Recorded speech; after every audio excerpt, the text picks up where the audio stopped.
Hamas کے ساتھ جنگ میں ہلاک ہونے والے ایک اسرائیلی فوجی ریف کے والد کہتے ہیں کہ ریف کے بچے کو اس دنیا میں لانا ہی اب ان کی زندگی کا مقصد ہے، اور اس لیے اپنے فوجی بیٹے کے سپرم حاصل کر کے وہ انہیں فریز کرنا چاہتے ہیں، اور ایسی خواہش رکھنے والے وہ اکیلے نہیں ہیں۔ لیکن ایسا کر کے فوجیوں کے والدین آخر کیا حاصل کرنا چاہتے ہیں، اور جان سے جا چکے کسی شخص کے سپرم کیا حاصل بھی کیے جا سکتے ہیں، اور اگر ہاں تو کیسے؟ آپ سن رہے ہیں BBC ریڈز۔ ایوی ہاروش ریف کے والد ہیں۔ انہوں نے بتایا کہ 6 اپریل 2024 کو جب فوجی افسران ان کے گھر آئے تو انہیں سمجھ آ گیا تھا کہ کچھ خوفناک یا انتہائی تکلیف دہ ہونے والا ہے۔ وہ افسران ان کے 20 سالہ نوجوان بیٹے ریف کی ایک جھڑپ کے دوران ہلاکت کی خبر لے کر آئے تھے۔ ساتھ ہی افسران نے ان سے پوچھا کہ وہ ریف کے سپرم حاصل کرنا چاہتے ہیں یا نہیں، کیونکہ اس سب میں کچھ وقت لگ سکتا ہے۔ ہاروش نے فوراً ہی حامی بھر دی۔ ان کے مطابق ریف نے ایک بھرپور زندگی گزاری تھی۔ انہوں نے بتایا ریف کو بچے بہت پسند تھے اور وہ چاہتے تھے کہ ان کے اپنے بھی بچے ہوں۔ ریف 20 سال کے تھے، غیر شادی شدہ تھے اور ان کی کوئی گرل فرینڈ بھی نہیں تھی، اور جب ان کے والد نے ریف کی کہانی لوگوں کو سنانی شروع کی تو کئی ایسی خواتین سامنے آئیں جنہوں نے ریف کے بچے کو جنم دینے کی خواہش کا اظہار کیا۔ اسرائیل میں حماس کے ساتھ جنگ کے دوران مرنے والوں میں اکثریت فوجیوں کی ہے، اور سپرم کے استعمال کے حوالے سے حماس کے 7 اکتوبر کے حملے کے بعد سے اس معاملے میں بعض قوانین میں نرمی کی گئی ہے جو کہ پہلے نہیں تھی۔ ریف کا خاندان بھی انہی خاندانوں میں سے ایک ہے جو کہ 7 اکتوبر کے حماس کے اسرائیل پر حملے کے بعد اپنے بچے کے سپرم کو منجمد یا فریز کروانا چاہتے ہیں۔ اسرائیلی وزارت صحت کے مطابق 7 اکتوبر کے بعد سے اب تک 170 نوجوان جن میں فوجی اور عام شہری شامل ہیں ان کے سپرم حاصل کیے جا چکے ہیں۔ یہ تعداد گزشتہ سال کے مقابلے 15% زیادہ ہے۔ سپرم حاصل کرنے کے لیے ایک سرجری کی مدد سے ٹیسٹیکلز یعنی فوتوں سے ٹشو کا ایک چھوٹا سا حصہ نکالا جاتا ہے۔ اس ٹشو میں زندہ سپرم سیلز ہوتے ہیں جنہیں لیبارٹری میں الگ کر کے جدید طریقے سے منجمد کر لیا جاتا ہے۔ موت کے 72 گھنٹے تک ٹیسٹیکلز یعنی فوتوں کے ٹشو زندہ رہتے ہیں، اور اس لیے موت کے 24 گھنٹوں کے اندر اگر یہ عمل کر لیا جائے تو سپرم سیل سے ایک نئی زندگی کے حصول کے امکانات زیادہ ہوتے ہیں۔ اکتوبر 2023 میں اسرائیلی وزارت صحت نے یہ پابندی ختم کر دی کہ والدین اپنے بچوں کی یہ سرجری کروانے کے لیے عدالت سے اجازت نامہ حاصل کریں۔ انفیکٹ اسرائیلی ڈیفنس فورسز کا کہنا ہے کہ اس معاملے میں سوگوار والدین کی مدد کے لیے بڑی تیزی سے کام کیا جا رہا ہے۔ سپرم منجمد کروانے کا عمل آسان کر دیا گیا ہے، لیکن ساتھ ساتھ اس سب کے دوران چند مشکل اور پیچیدہ قانونی سوالات بھی کیے جانے لگے ہیں۔ ایسے والدین اور بیوہ جو اپنے پیاروں کے سپرم منجمد کروانا چاہتے ہیں انہیں عدالت میں اس بات پر وضاحت پیش کرنا پڑتی ہے کہ ان کے ہلاک ہونے والے شوہر یا بیٹے اپنی نسل کو آگے بڑھانا چاہتے تھے یا بچے پیدا کرنا چاہتے تھے، اور یہ تمام سٹیپس مکمل ہونے میں خاندانوں کو کئی سال بھی لگ جاتے ہیں۔ ریچل اور یعقوب کوہن وہ پہلے والدین ہیں جنہوں نے اپنے ہلاک ہونے والے بیٹے کیون کے سپرم فریز کروائے تھے اور پھر ان کا استعمال بھی کیا۔ اسرائیل کی دفاعی افواج کے مطابق سن 2002 میں کیون کو غزہ کی پٹی میں ایک فلسطینی سنائپر نے گولی مار کر ہلاک کر دیا تھا۔ کیون کے سپرم سے پیدا ہونے والی ان کی بیٹی اب 10 سال کی ہے۔ ریچل کوہن بتاتی ہیں کہ انہیں اس فیصلے میں بہت مخالفت کا سامنا کرنا پڑا ان لوگوں کی جانب سے جو نہ تو یہ بات ٹھیک سے سمجھتے تھے اور نہ ہی اس مقصد میں ان کی مدد کر رہے تھے۔ بالآخر وہ ایک تاریخ ساز عدالتی فیصلہ لینے میں کامیاب ہوئیں، جس کے بعد انہوں نے اخبار میں یہ اشتہار دیا کہ جس میں انہوں نے اس بات کا اظہار کیا تھا کہ انہیں ایک ایسی خاتون کی تلاش ہے جو ہلاک ہونے والے بیٹے کے بچے کو جنم دے سکے۔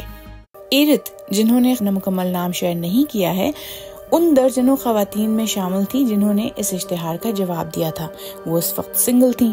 وہ کہتی ہیں کہ ایک ماہر نفسیات اور ایک سماجی کارکن نے ان کا انالیسس کیا اور پھر عدالت کی منظوری سے علاج شروع ہوا۔ وہ بتاتی ہیں کچھ لوگوں کو لگتا ہے کہ ہم خدا کی جگہ لینے کی کوشش کر رہے ہیں، مجھے ایسا نہیں لگتا۔ ایک عام بچہ جو اپنے والدین کو جانتا ہو اس میں اور سپرم بینک کے عطیہ سے پیدا ہونے والے بچے میں کافی فرق ہوتا ہے۔ اوشر جانتی ہیں ان کے والد ایک فوجی تھے اور وہ ایک جنگ میں ہلاک ہوئے۔ وہ کہتی ہیں میں جانتی ہوں میرے دادا دادی نے سپرم لیا اور مجھے دنیا میں لانے کے لیے ایک بہترین ماں کی تلاش کی۔ شمیر میڈیکل سینٹر میں سپرم بینک کے ڈائریکٹر ڈاکٹر اتائی گیات کا کہنا ہے کہ سوگوار خاندانوں کے لیے سپرم کو محفوظ رکھنا ایک بڑی بات ہے۔ وہ کہتے ہیں مستقبل میں افزائش نسل کی حفاظت کا یہ آخری موقع ہے۔ ان کا کہنا ہے کہ حال ہی میں اس عمل کو زیادہ مقبولیت ملی ہے اور اس حوالے سے اہم ثقافتی تبدیلیاں بھی آئی ہیں، لیکن موجودہ قوانین نے غیر شادی شدہ مردوں کے معاملے میں ایک تنازع پیدا کر دیا ہے۔ ڈاکٹر گیات کا کہنا ہے کہ ایسے معاملات میں والد کی رضامندی کا کوئی واضح ریکارڈ موجود نہیں ہوتا اور اس وجہ سے خاندان پہلے ہی بہت مشکل صورتحال میں ہیں اور صدمے کی کیفیت سے گزر رہے ہیں۔ سپرم منجمد ہو چکے ہیں لیکن وہ اسے فرٹیلائز یا افزائش نسل کے لیے استعمال نہیں کر سکتے۔ ان کا مزید کہنا تھا کہ زیادہ تر معاملوں میں مرنے والا موت سے قبل اس خاتون کو نہیں جانتا تھا جو ان کے سپرم کا استعمال کر کے ان کے بچے کو جنم دے رہی ہے اور بچے کی زندگی اور مستقبل کے حوالے سے بڑے فیصلوں میں شرکت کر رہی ہے۔ انہوں نے بتایا کہ پہلے وہ سپرم کو محفوظ رکھنے کے مخالف تھے تب تک جب تک کہ ہلاک ہونے والے کی جانب سے واضح رضامندی نہ ہو، لیکن موجودہ جنگ میں سوگوار خاندانوں سے ملنے کے بعد ان کا نقطہ نظر تبدیل ہوا ہے۔ وہ کہتے ہیں کہ میں دیکھتا ہوں کہ یہ ان خاندانوں کے لیے کیا معنی رکھتا ہے اور ان کے لیے سکون اور راحت کا سبب ہے۔ تیل اویو میں زوہر سینٹر فار جوئش ایتھکس کے سربراہ اور آزاد خیال راہب یووال شرلو کا بھی یہ کہنا ہے کہ مرنے والوں کی رضامندی ایک اہم چیز ہے۔ وہ وضاحت کرتے ہیں کہ یہودی قانون میں 2 اہم اصول شامل ہیں۔ پہلا، ایک آدمی کے نسب کو جاری رکھنا اور دوسرا، پورے جسم کو دفن کرنا۔ انہوں نے بتایا کہ بعض راہبوں کا کہنا ہے کہ نسب کو جاری رکھنا انتہائی اہم ہے، اس کے لیے جسم کے ٹشوز کو نقصان پہنچانا کوئی معنی نہیں رکھتا، جبکہ دوسروں کا کہنا ہے کہ یہ عمل ہرگز نہیں ہونا چاہیے۔ اس مسئلے پر موجودہ قواعد اٹارنی جنرل کی جانب سے شائع کردہ ان ہدایات میں شامل ہیں جنہیں 2003 میں شائع کیا گیا، تاہم ابھی تک اس پر کوئی قانون موجود نہیں ہے۔ اسرائیلی قانون سازوں نے واضح اور وسیع قوانین بنانے کے لیے ایک بل کا مسودہ تیار کرنے کی کوشش کی ہے، لیکن اس میں کافی وقت لگ رہا ہے۔